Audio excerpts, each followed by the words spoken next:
नमस्कार, आप देख रहे हैं V24 मैं अमित वांद्रे। बाबा साहब आम्बेडकर ने 14 अक्टूबर 1956 में नागपुर के दीक्षा भूमि में अपने लाखों बौद्ध अनुयायी के सामने दीक्षा ली थी। एक बाबा साहब ने विचार रखा था कि ये धम्म की दीक्षा लेने के बाद उनका समाज परिवर्तित होगा और एक नया दिशा की ओर बढ़ेगा। आज उस धम्म चक्र परिवर्तन दिन को पूरे 64 साल हो गए हैं। तब से लेकर अब तक क्या बदलाव इस समाज में आया है, बुद्ध अनुयायी में आया है, इन सारे विषय पर बात करने के लिए मेरे साथ जुड़े हैं आज डॉक्टर प्रदीप आगलावे जी, जो एक जाने माने साहित्यकार है, चिंतक है, Rashtrasant Tukdoji Maharaj Nagpur Vidyapeeth doctor Ambedkar thought post graduate department के ये प्रमुख रह चुके हैं। इनके कई सारी किताब है जो सामाजिक लेवल पे पढ़ा जाता है, जैसे समाजशास्त्री डॉक्टर बाबा साहब डॉक्टर बाबा साहब अम्बेडकर के बारे में जो एक विचार है कि वो सिर्फ एक दलित विचारक है, उससे बाहर जाकर प्रदीप जी ने किताबें लिखी है। समाजशास्त्र में उनका क्या योगदान है उसके बारे में लिखा है। धम्म चक्र परिवर्तन के बाद क्या परिवर्तन आया है इसके ऊपर भी प्रदीप जी ने एक किताब लिखी है। बाबा साहब की धम्म क्रांति, ऐसे कुल मिलाकर 45 किताबें हैं जो प्रदीप सर ने लिखा है। उसी के साथ साथ महाराष्ट्र के विश्वविद्यालय में जो समाजशास्त्र पढ़ाया जाता है ये इन्हीं का लिखा हुआ है। तो इनसे बात करते हैं। सर, सबसे पहले नमस्कार। नमस्ते। सर, जिस तरह से बाबा साहब अम्बेडकर ने 1956 में अपने लाखों बौद्ध अनुयायी के सामने नागपुर में दीक्षा ली थी, तो एक सवाल लाजमी तौर पर आता है कि बाबा साहब अम्बेडकर ने दीक्षा क्यों ली और नागपुर को ही क्यों चुना? डॉक्टर बाबा साहब अम्बेडकर यह 20वीं सदी के एक महान क्रांतिकारक नेता थे। वे एक मानवतावादी विचारधारा को मानने वाले और एक चिंतक, दर्शनकार थे। बाबा साहब ने जब भारत के समाज व्यवस्था का अध्ययन किया और उनको जो कुछ अनुभव आया, उससे उनको ये लगा कि इस देश में जो समाज व्यवस्था है, जो समाज व्यवस्था जाति व्यवस्था पर है और जाति व्यवस्था यह विषमता पर आधारित है। तो इस देश की जो समाज व्यवस्था है, इस समाज व्यवस्था के कारण अर्थात विषमता के कारण इस देश के लाखों लोग, करोड़ों लोग यह मानवीय अधिकारों से वंचित रखे गए हैं। उनको इंसान करके जीने का अधिकार नहीं है। और इसीलिए बाबा साहब अम्बेडकर जी ने इस देश में 1920 से लेकर 1956 तक जो आंदोलन चलाया, यह आंदोलन मानवीय अधिकारों का आंदोलन था। बाबा साहब का आंदोलन यह केवल जाति व्यवस्था का विरोध करने वाला आंदोलन नहीं था, बल्कि इस देश में जिन लोगों को मानवीय अधिकारों से वंचित रखा गया है, उन लोगों के अधिकारों के लिए उन्होंने अपना आंदोलन चलाया। और इसीलिए बाबा साहब का जो आंदोलन है, यह आंदोलन अपने आप में क्रांतिकारक है। जैसा कि आपने अभी पूछा कि बाबा साहब अम्बेडकर जी ने 14 अक्टूबर 1956 को नागपुर के दीक्षा भूमि पर बुद्ध धर्म की दीक्षा ली। यह केवल धर्मांतर का कार्यक्रम नहीं था। ये बात हम सभी लोगों ने ध्यान में रखना आवश्यक है। ये जो दीक्षा भूमि पर जो कार्यक्रम हुआ, यह एक ऐतिहासिक घटना है, यह क्रांतिकारक घटना है। जैसा कि 20वीं सदी में विश्व में कुछ क्रांतिकारक घटनाएं हुई, जिसमें 1917 में रशिया की क्रांति हुई, 1959 में चाइना में कल्चरल रिवॉल्यूशन हुआ। तो 20वीं सदी में जो कुछ क्रांतिकारी घटना हुई, उनमें और एक महत्वपूर्ण क्रांतिकारी घटना है, और वो घटना यह है कि बाबा साहब अंबेडकर जी ने नागपुर में बुद्ध धम्म की दीक्षा लेना, अपने लाखों अनुयायियों को बुद्ध धम्म की दीक्षा देना, उनको पुराने जो विचार थे, जैसा कि उनको अछूत कहा गया था, और अछूत सिर्फ अछूत कहा नहीं गया बल्कि उन पर कई प्रकार के निर्बंध लादे गए थे। इस देश में अंग्रेजों के विरोध में स्वतंत्रता का आंदोलन चलाया गया, लेकिन कभी भी इस देश में यह आंदोलन नहीं चलाया गया कि इस देश के जो लोग हैं वो सामाजिक, धार्मिक और सांस्कृतिक गुलामी में है। इसके बारे में इस देश के किसी भी नेताजी ने नहीं सोचा, गांधी जी ने भी नहीं इसके बारे में कुछ सोचा नहीं। बाबा साहब अंबेडकर ये एकमात्र नेता थे कि जिन्होंने इस देश में जो सामाजिक, सांस्कृतिक और धार्मिक गुलामी थी, उस गुलामी के विरुद्ध अपना आंदोलन चला, उसके विरोध में उन्होंने आवाज उठाया। और इसलिए बाबा साहब का जो आंदोलन है ये अपने आप में क्रांतिकारक है। 14 अक्टूबर 1956 को दीक्षा भूमि पर लाखों लोगों ने बुद्ध धर्म की दीक्षा ली। ये केवल बाबा साहब ने कहा कि बुद्ध धर्म की दीक्षा लो और बाकी लोगों ने बुद्ध धर्म की दीक्षा ली, ऐसा नहीं था। उन लोगों में ऐसा परिवर्तन बाबा साहब अंबेडकर जी के आंदोलन से, और उन्होंने जो अपनी विचारधारा लोगों में के सामने रखी, उस विचारधारा के कारण उन लोगों में परिवर्तन आया, एक बदलाव आया। और उस बदलाव के कारण ही बाबा साहब के दीक्षा भूमि पर जो धम्म चक्र प्रवर्तन का जो कार्यक्रम, उसमें लाखों अनुयायी स्वेच्छा से अपनी पूरी परंपराएं, अपनी रूढ़ी परंपराएं और उनकी जो गुलामी थी, उस गुलामी से मुक्त होने के लिए दीक्षा भूमि पर इकट्ठा आए और बुद्ध धम्म की दीक्षा लेकर उन्होंने अपने जो पुराने रीति रिवाज थे, पुरानी जो विचारधारा, पुरानी जो मानसिकता, उनसे उन्होंने मुक्ति पाई।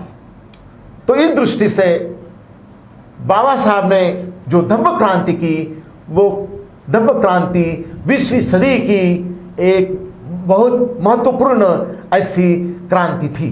प्रदीप जी, सवाल मेरा ये भी है कि बाबा साहब ने नागपुर को ही दीक्षा धर्मांतरण के लिए क्यों चुना था? बाबा साहब अंबेडकर जी इस देश की जो विषमतावादी व्यवस्था थी उसके खिलाफ थे, और वो क्या चाहते थे?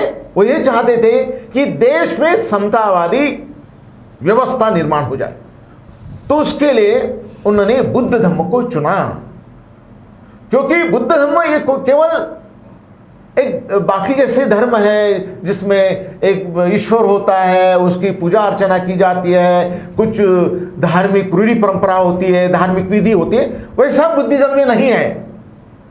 बुद्धिज्म ये ऐसा धम्म है जिसमें किसी प्रकार का ईश्वर की पूजा, और ईश्वर की पूजा करने से हमें कुछ लाभ होगा, इस प्रकार की कुछ भी बातें बुद्धिज्म में नहीं है।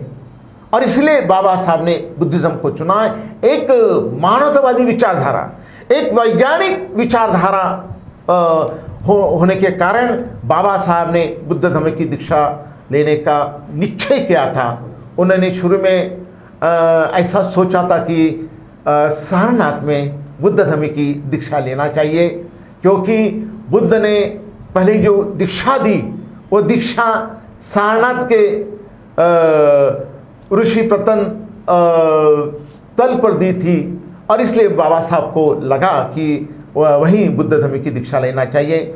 बाद में उन्होंने ये भी सोचा कि बम्बई में बुद्ध धर्म की दीक्षा लेना चाहिए, और उन्होंने बम्बई में दीक्षा लेने का निश्चय किया था।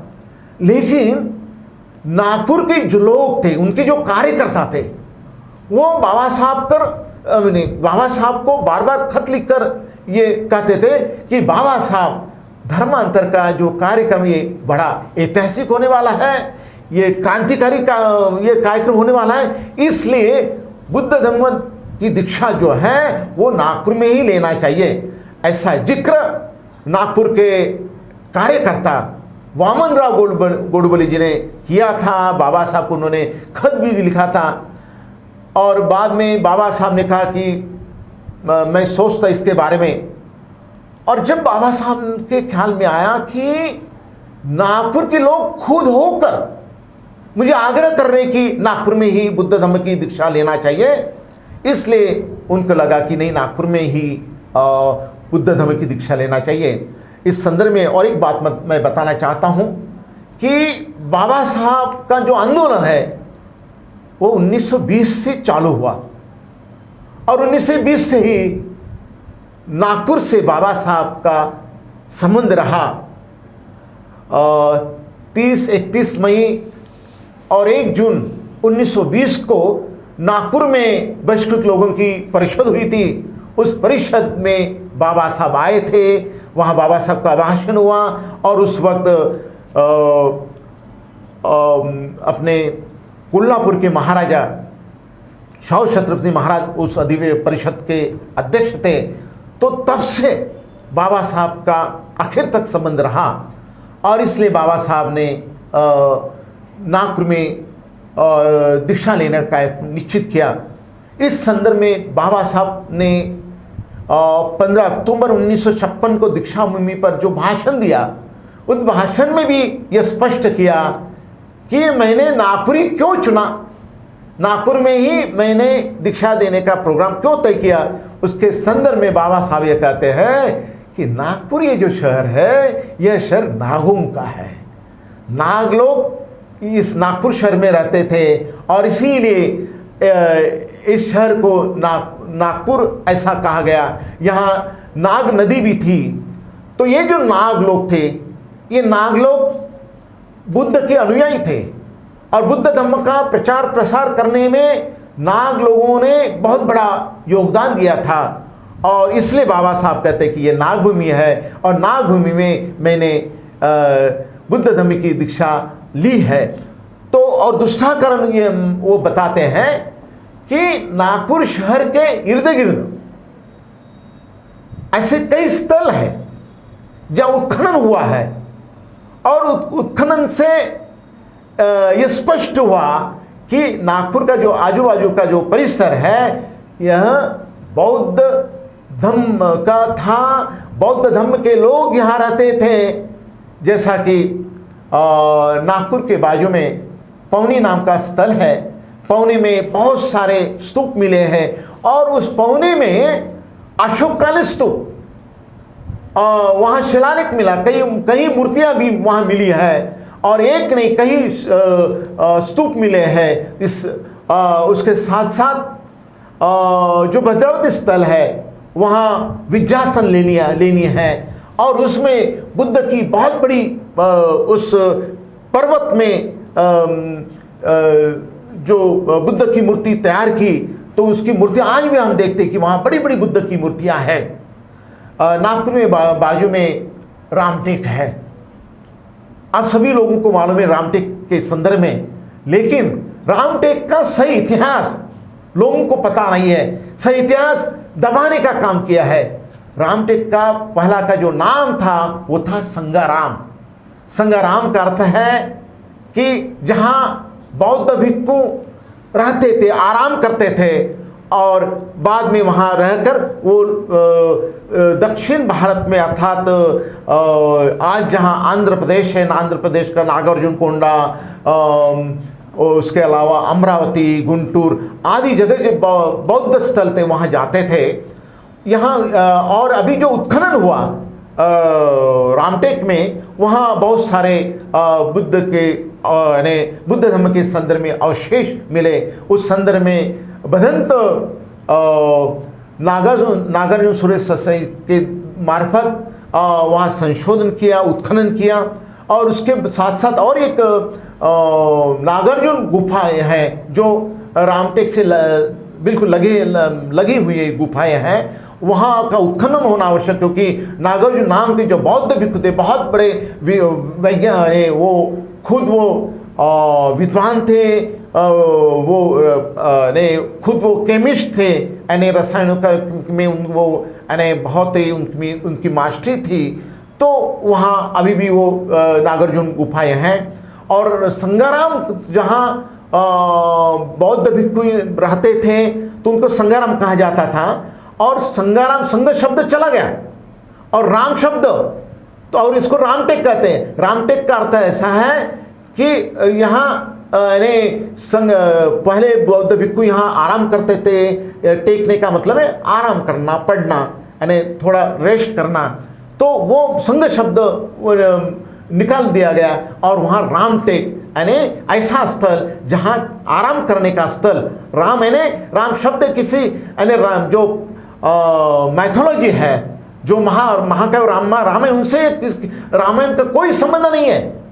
राम जो शब्द है संगाराम से आराम करने का, और टेक यानी जहाँ आराम करते थे, ऐसा वो शब्द है। इसलिए बाबा साहब ने स्पष्ट किया कि ये जो नागपुर के आजू बाजू की जो भूमि है यह सब बौद्ध भूमि थी। जैसा कि हम देखते हैं कि पंढरपुर ये बुद्ध का विहार था, और इस संदर्भ में बाबा साहब ने कई भाषण में जिक्र किया कि मैं इसके बारे में मैं संशोधन करूंगा और मैं ये लोगों को बताऊंगा कि ये जो पंढरपुर है ये बुद्ध का ही विहार था। तो इससे स्पष्ट होता है कि बाबा साहब ने नागपुर जो अपने धम्म दीक्षा के लिए जो चुना था उसका ये कारण है। प्रदीप जी, मेरा सवाल ये भी है कि 1935 में बाबा साहब अम्बेडकर ने, मेरे ख्याल से अगर मैं डेट नहीं भूल रहा हूँ, 13 अक्टूबर 1935 में बाबा साहब ने कहा था कि मैं हिंदू जन्मा ज़रूर हूँ लेकिन मरूंगा नहीं। उसके पीछे का तर्क या उसके पीछे की पीड़ा बाबा साहब अम्बेडकर की क्या थी कि उन्होंने ऐसी घोषणा कर दी थी? अमित जी, और ये सवाल भी इसी के साथ ये सवाल है कि बाबा साहब ने धम्म दीक्षा लेने के लिए या हिंदू धर्म को छोड़ने के लिए 20 साल क्यों लगाए? आपने बहुत ही अच्छा सवाल पूछा है अमित जी, इसके लिए मैं आपको धन्यवाद देता हूँ। 13 अक्टूबर 1935 को नासिक के बाजू में जो वाला गांव है वहाँ एक परिषद हुई, और उस परिषद में बाबा साहब ने ये घोषणा की, शेर गर्जना की कि मैं हिंदू होकर पैदा हुआ, मैं हिंदू धर्म में पैदा हुआ लेकिन मैं हिंदू हो रहकर नहीं मरूंगा। तो इसके पीछे बहुत बड़े अनेक बड़े कारण हैं, उनके कुछ अनुभव है। उसका कारण यह है कि जिसको हिंदू धर्म, ये कोई प्राचीन धर्म नहीं है। हिंदू शब्द अभी मुस्लिम लोगों ने दिया हुआ शब्द है। पुराने जो भी ब्राह्मण वेद, उपनिषद या मनुस्मृति या उनके जो भी अभी हिंदू के जो धर्म ग्रंथ माने जाते हैं वहाँ कहीं भी हिंदू धर्म का उल्लेख ही नहीं है। तो हिंदू नाम का कोई धर्म नहीं है। और ये जो जाति व्यवस्था है, ये जाति व्यवस्था बरकरार रखने के लिए हर समय प्रयास किए गए, और अभी हिंदू धर्म के नाम पर सभी जातियों को एक समन्वय करके ये जाति व्यवस्था कायम रखने का प्रयास किया। इस जाति व्यवस्था में बहुसंख्यक जो लोग हैं, जिसमें अस्पृश्य लोग, आदिवासी और बाकी जो ओबीसी समाज है, उन लोगों का शोषण किया गया है। बाबा साहब ये कहते हैं कि हिंदू धर्म का नाम का कोई धर्म ही नहीं है, और इसलिए बाबा साहब ने रिडल्स इन हिंदुज़म ये जो ग्रंथ लिखा ये बहुत ही महत्वपूर्ण है। और बाबा साहब ये स्पष्ट करते हैं कि जाति व्यवस्था के अलावा हिंदू धर्म में और कुछ भी नहीं है। जाति व्यवस्था, वर्ण व्यवस्था, अस्पृश्यता को जीवित रखने के लिए ये हिंदू धर्म का ये करता है, मैंने प्रयास करता है। और इसलिए बाबा साहब ने कहा कि मैं समतावादी हूँ, मैं समता का पुरुष करता हूँ, मैं विज्ञानवादी हूँ, और मैं मानवता जो है, मानवता का मैं समर्थक हूँ। और इसलिए हिंदू धर्म में विषमता है, अमानवीय तत्व है, और उसमें जातीयता है, भेदाभेद है। तो इसलिए बाबा साहब ने यह कहा कि मैं ऐसी विचारधारा को नहीं मानता जो विषमतावादी है, मानवता विरोधी है। और इस दृष्टि से बाबा साहब ने ये घोषणा की थी। यानी इसके पीछे बाबा साहब का यानी जो विचार है बहुत ही महत्वपूर्ण है। उसके पीछे एक फिलॉसफी है, उसके पीछे उनका अनुभव है, उनके उस जो घोषणा के पीछे उनकी मानवतावादी और समतावादी विज्ञानवादी एक दृष्टि है। और भारत को आगे ले जाने के लिए, भारत का विकास करने के संदर्भ में भी उनकी एक विचारधारा है। और उस विचारधारा के कारण बाबा साहब ने ये घोषणा की थी। बाबा साहब ने उस घोषणा की पूर्ति 14 अक्टूबर 1956 को की। 35 से लेकर 1956 तक जो कालावधि है ये 20 साल का है। तो आपने पूछा कि 20 साल क्यों लगे? धर्म परिवर्तन करना ये कोई आसान बात नहीं। यदि आपका कोई बहुत खास मित्र हो और बहुत ही आपके अच्छे संबंध है, वो आपको बहुत अच्छा मानता है, उसको यदि आपने कहा कि आप मेरे दोस्त हैं, अपना बहुत अच्छा संबंध है, आप अपना धर्म बदलो, वो कतई ये मान्य नहीं करेगा। तो बाबा साहब ने क्या किया कि 13 अक्टूबर 1935 को घोषणा की। उसके बाद 1936 में बाबा साहब ने मुंबई में एक बड़ी परिषद ली, जिसको महार परिषद कहा जाता है। उसके बाद दूसरे दिन मातंग लोगों की परिषद ली और उन लोगों में जागरण लाने का प्रयास, उन लोगों की मानसिकता बदलने का प्रयास बाबा साहब ने इस 20 साल में किया। यानी 20 साल जो कालावधि है उसमें, उस कालावधि में बाबा साहब ने समाज में जागृति लाने का काम, समाज में जो उनकी परंपरा जो मानसिकता थी उस मानसिकता को बदलने का काम बाबा साहब ने इस 20 साल में अपने आंदोलन से, अपने विचारों से और अपने प्रबोधन से किया। और इसलिए बाबा साहब को यह इतना देर लगा। लेकिन हम देखते हैं कि बाबा साहब ने जब 1956 में धर्मांतर की घोषणा की तो लोग बाबा साहब की तरफ दौड़ने लगे और बाबा साहब कहने की, बाबा साहब आपने ये बुद्ध धर्म की दीक्षा लेकर हम लोगों को सामाजिक विषमता, सामाजिक गुलामी और सामाजिक धार्मिक जो गुलामी थी उससे मुक्त किया। तो 14 अक्टूबर 1956 में नागपुर में जो दीक्षा का कार्यक्रम हुआ वो अपने आप में क्रांति थी, क्योंकि सामाजिक, धार्मिक और सांस्कृतिक गुलामी से मुक्तता करने का वो करने की एक बड़ी क्रांति थी, ऐसा मैं मानता हूँ। प्रदीप जी, सवाल आज के परिप्रेक्ष्य में बात करते हैं कि जिस तरह से बाबा साहब ने जो कहा, जो उस समय जो गतिविधियाँ थी उस बारे में ठीक है। आज के कंडीशन में ऐसे लोग जानते हैं, खासतौर पर जो शेड्यूल कास्ट नहीं है, शेड्यूल ट्राइब नहीं है, उनके दिल में या दिमाग में ये चीज़ है कि संविधान में आरक्षण का प्रावधान किया गया है, जो दलित थे, पिछड़े थे, उनके लिए आरक्षण का प्रावधान किया गया है और आरक्षण हमारे देश में जाति को देख कर दिया जाता है। तो लोगों के दिल में ये सवाल है कि अगर संविधान में हमारा आरक्षण है और वो जाति को देख कर किया जाता है, तो जो जाति को नष्ट करने का एक स्लोगन चल रहा है पूरे देश में कि जाति नष्ट करो, आरक्षण खत्म हो जाएगा, तो ये जाति तो नष्ट हो ही नहीं सकती जब संविधान में लिखा है। तो किस तरह से हम ये जो स्लोगन दिया जाता है कि जाति को नष्ट करो, तो उसको किस तरह से आज के परिप्रेक्ष्य में देखा जाना चाहिए? और आज के परिप्रेक्ष्य में जब हम इन सब बातों को देखते हैं तब पता चलता है कि आरक्षण जो दिया गया है वह जातियों के लिए नहीं दिया गया है। ये आरक्षण ये कोई आर्थिक सुधारना का कार्यक्रम नहीं है। भारत को स्वतंत्रता मिलने के बाद एक गणतंत्र देश बना और गणतंत्र देश बनने के कारण इस देश में सभी को रिप्रेजेंटेशन मिलना आवश्यक था। तो ये जो आरक्षण दिया गया है, ये आरक्षण जो नाम है वो गलत नाम है। संविधान में इसका जो उल्लेख किया गया है उसको रिप्रेजेंटेशन कहा गया है, प्रतिनिधित्व कहा गया है। ये आरक्षण ने प्रतिनिधित्व की बात है। कुछ लोग कहते हैं कि भारत में आरक्षण है, ये गलत है। विश्व के कई देशों में, उसमें अमेरिका, इंग्लैंड, चीन, श्रीलंका, ऐसे कई देश हैं।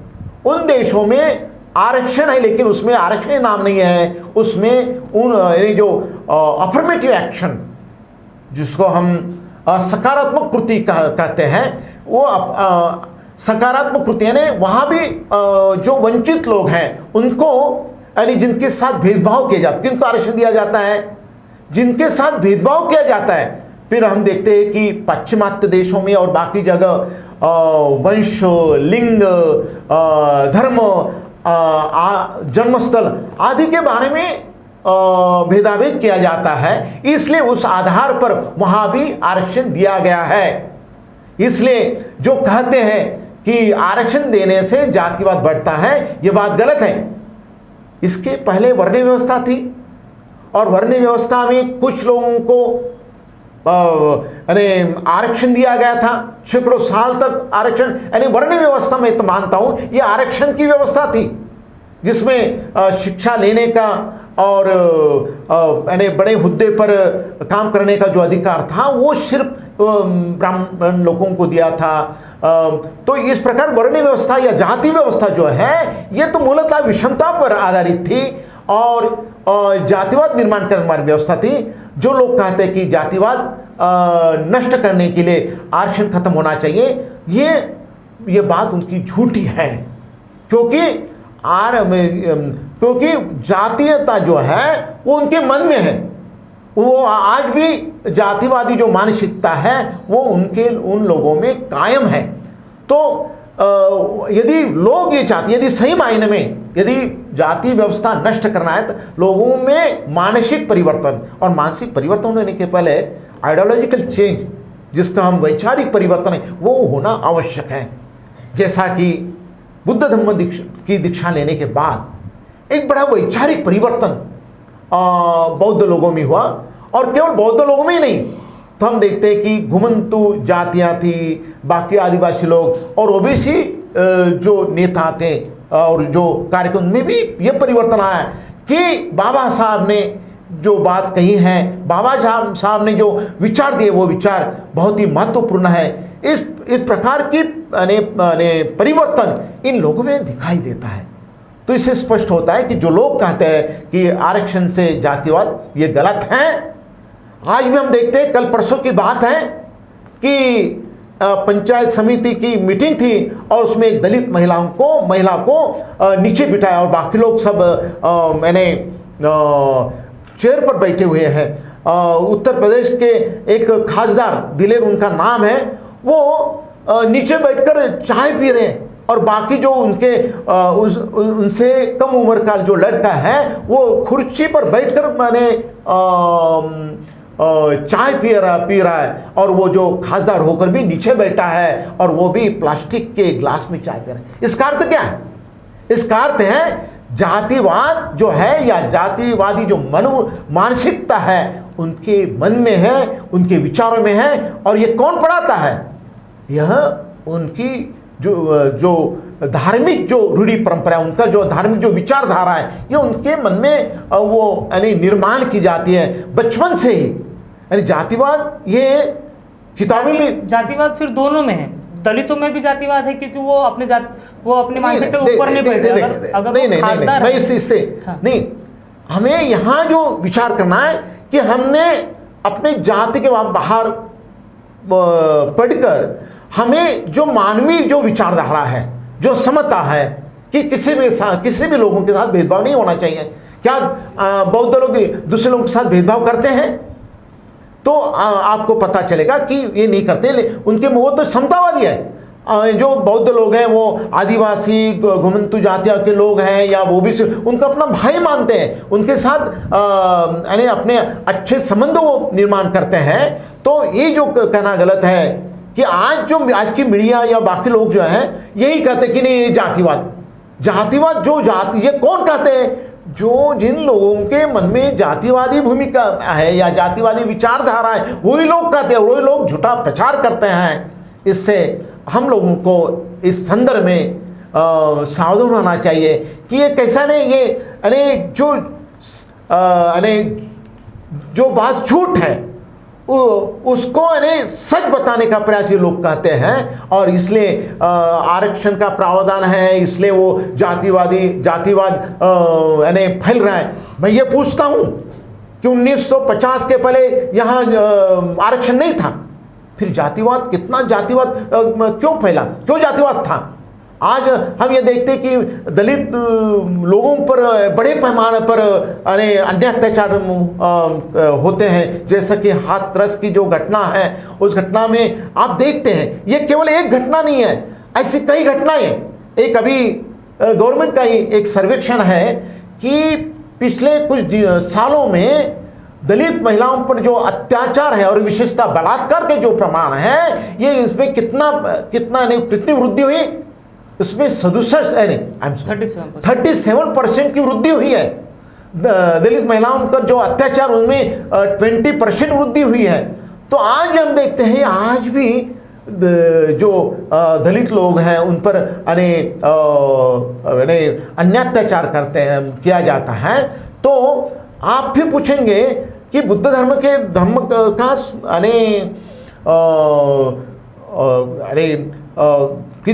बुद्ध धर्म को अपनाने के बाद भी इन लोगों पर अत्याचार होते हैं। तो मेरा विश्लेषण अलग है। ये जिन लोगों ने बुद्ध धर्म की दीक्षा ली उनमें स्वाभिमान निर्माण हुआ। शुरू में हम देखते हैं कि 1956 से लेकर 1960-65 तक जिन लोगों ने बुद्ध धर्म की दीक्षा ली थी उन लोगों पर काफ़ी अन्य अत्याचार बहिष्कार डाले गए, तो भी ये लोग डरे नहीं, उस बहिष्कार का मुकाबला किया और उन्होंने वो अपने अधिकारों के प्रति सजग रहे, अन्य अत्याचार के प्रति लड़ते रहे। और जहाँ हम देखते हैं कि जो बौद्ध लोग हैं उन पर जो अन्य अत्याचार का प्रमाण कम है, लेकिन जो लोग आज भी गुलामी में हैं, जो आज भी स्वाभिमान नहीं रखते और वो लोग सामाजिक, सांस्कृतिक और धार्मिक गुलामी में हैं, ऐसे लोगों पर अन्य अत्याचार बड़े पैमाने पर हो रहा है। और इसलिए मैं ये कहता हूँ कि बाबा साहब ने बुद्ध धर्म की जो दीक्षा दी उसका एक बहुत ही बड़ा मकसद था, क्योंकि वो अपने आप में क्रांति थी और देश में समतावादी विचारधारा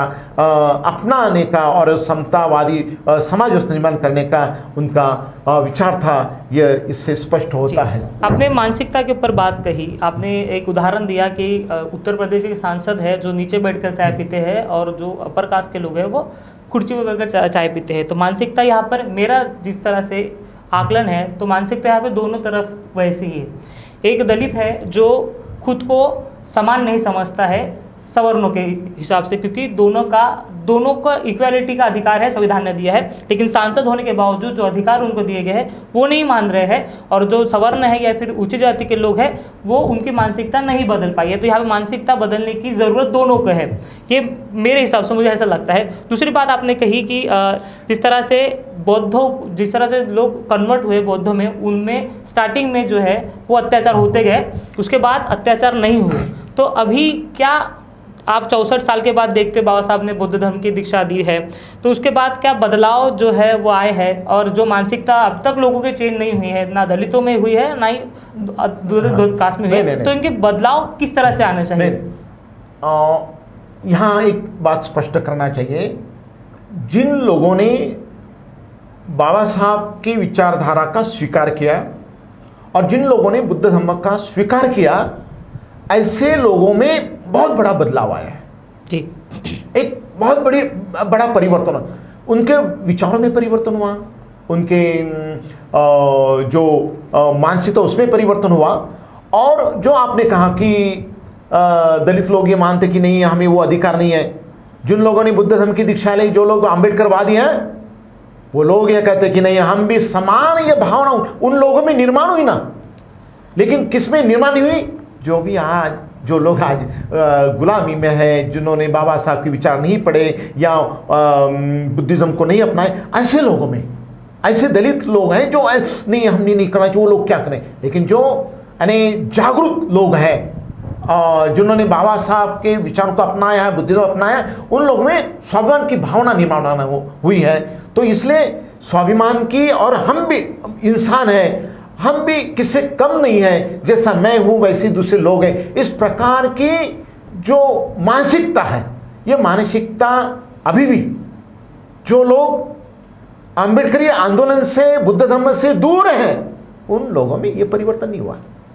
लेकिन जो लोग अम्बेडकरवादी हैं, बुद्धिज्म को मानते हैं और जो जागरूक हैं, वो लोग तो उसके खिलाफ आंदोलन करेंगे, वो मरेंगे, लेकिन लड़ेंगे, अपने अधिकार के लिए लड़ेंगे। इसलिए मैं ये मानता हूं कि जितने बड़े पैमाने पर अनुसूचित जाति, जनजाति और जो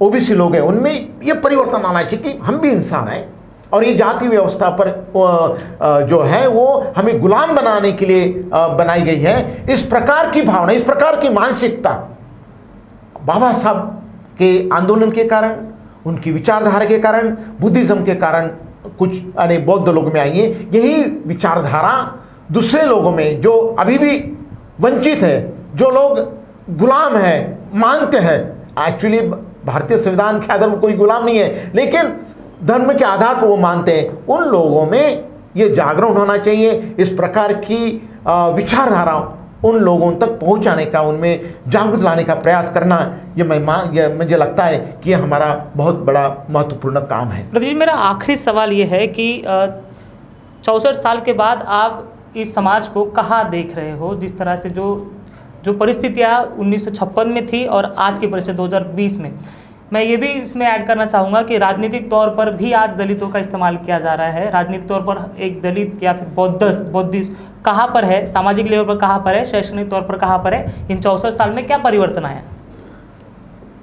अमित जी, सबसे महत्वपूर्ण बात यह है कि बाबा साहब ने जो बुद्धिज्म की दीक्षा दी, वो परिवर्तन के लिए, वो क्रांति की बात 1956 से लेकर आज 1920 तक, 2020 तक, 2020 तक, इन लोगों में क्या परिवर्तन आया, इसके संदर्भ में मैंने खुद अनुसंधान किया, उस पर बड़ी किताब लिखी है जिसका हिंदी, अंग्रेजी और तेलुगु भाषा में भी अनुवाद हुआ है। शिक्षा के क्षेत्र में इन लोगों में काफ़ी परिवर्तन, किन लोगों में? जिन लोगों ने बुद्ध को, धम्म को अपनाया, जिन लोगों ने बुद्ध के विचारों को अपने आचरण में लाया, बाबा साहब के विचारधारा को अपनाया, उन लोगों में ये परिवर्तन, शैक्षणिक परिवर्तन बड़े पैमाने पर आया है। दूसरा परिवर्तन यह है कि इन लोगों ने, यानी बुद्ध धर्म की दीक्षा लेने के बाद इन बौद्ध लोगों ने अपने जो परंपरागत या जातिगत जो व्यवसाय थे उनको नकार दिया और उन्होंने वो व्यवसाय छोड़े। तो जब इन्होंने ये व्यवसाय छोड़े और गांव के लोगों को बताया कि अभी हम ये व्यवसाय नहीं करने वाले हैं, उस वक्त बहुत बड़ा हर गांव में संघर्ष हुआ। तो भी ये लोग डरे नहीं और संघर्ष का मुकाबला किया। वो लोग फिर जो भी काम मिलता वो दूसरे काम करने लगे। और इन लोगों में जो ऑक्यूपेशनल मोबिलिटी जो कहते हैं, जाति व्यवस्था के कारण ये देश में ऑक्यूपेशनल मोबिलिटी नहीं आई, लेकिन बुद्धिज्म को अपनाने के बाद यहाँ के बौद्ध लोगों में जो व्यावसायिक गतिशीलता है वो बहुत बड़े पैमाने पर आई है, क्योंकि उन्होंने अपने पुराने व्यवसाय छोड़े और वो लोग शिक्षा की तरफ आए, शिक्षा ली। और हम देखते हैं कि कई आर्थिक क्षेत्र में ये लोग आ गए। तो इस प्रकार का आर्थिक परिवर्तन बौद्ध में हुआ, इतर दूसरे लोगों में हुआ होगा, लेकिन उसका जो परसेंटेज है वो बहुत ही कम है। तीसरी बात है कि सामाजिक परिवर्तन जो है, ये सामाजिक परिवर्तन बौद्ध लोग में बहुत बड़े पैमाने पर आया है। इनका सामाजिक परिवर्तन आने का कारण क्या है? तो बुद्धिज्म, क्योंकि उन्होंने, इन लोगों ने बुद्धिज्म को अपनाया, इसलिए उन लोगों में बहुत बड़ा परिवर्तन आया है। तो इसका महत्वपूर्ण जो कारण है कि जैसा कि हम देखते हैं कि इन लोगों में शैक्षणिक, आर्थिक, सामाजिक परिवर्तन, इसके कारण उनकी जो बुद्ध धर्म को अपनाने के बाद उनकी जो आइडियोलॉजी थी, जो इनके परंपरागत जो धार्मिक विचार थे, उनसे इनका छुटकारा हुआ।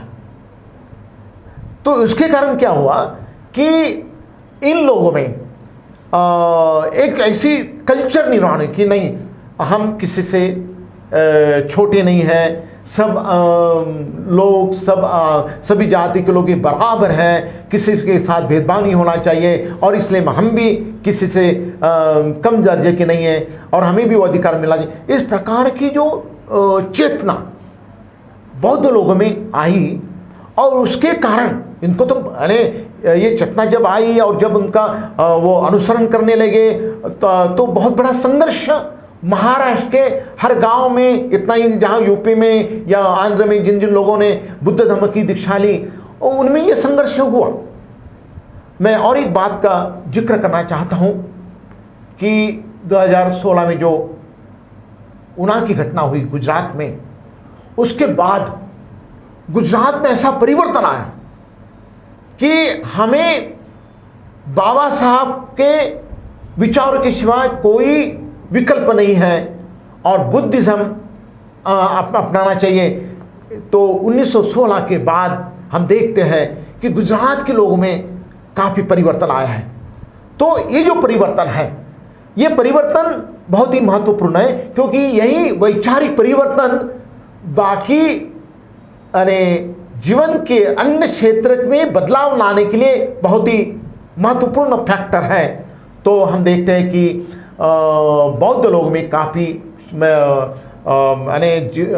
क्षेत्र में या अलग अलग क्षेत्र में परिवर्तन आया है। उन्होंने अपना खुद का साहित्य निर्माण किया है, खुद की उन्होंने संस्कृति निर्माण की है, इतना ही नहीं खुद की कला उन्होंने निर्माण की। तो हर क्षेत्र में इन लोगों ने निश्चित ही अपनी तरक्की की है, प्रगति की है। और इसलिए मैं ये मानता हूँ, और केवल मैं ही मानता हूँ, मुझे लगता है, इसलिए मैं नहीं बोल रहा हूँ, मैंने जो अनुसंधान किया उससे एक बात स्पष्ट होती है कि बौद्ध धर्मों को अपनाने के कारण ही इन लोगों में सामाजिक, राजकीय, आर्थिक, सांस्कृतिक आदि क्षेत्र में काफ़ी परिवर्तन आया है। सर, आपने अपना कीमती समय हमें दिया, उसके लिए बहुत बहुत धन्यवाद। और आप देख रहे थे डॉक्टर प्रदीप आगलावे जी को, जिन्होंने 1956 में जिस तरह से बाबा साहब अम्बेडकर ने बौद्ध धर्म की दीक्षा ली थी, उसके बाद आज की जो परिस्थिति है बौद्धों की, उसके बारे में विस्तृत चर्चा की है। हमें आशा है कि आपको ये प्रोग्राम अच्छा लगा होगा। आप देख रहे थे V24 तास। नमस्कार।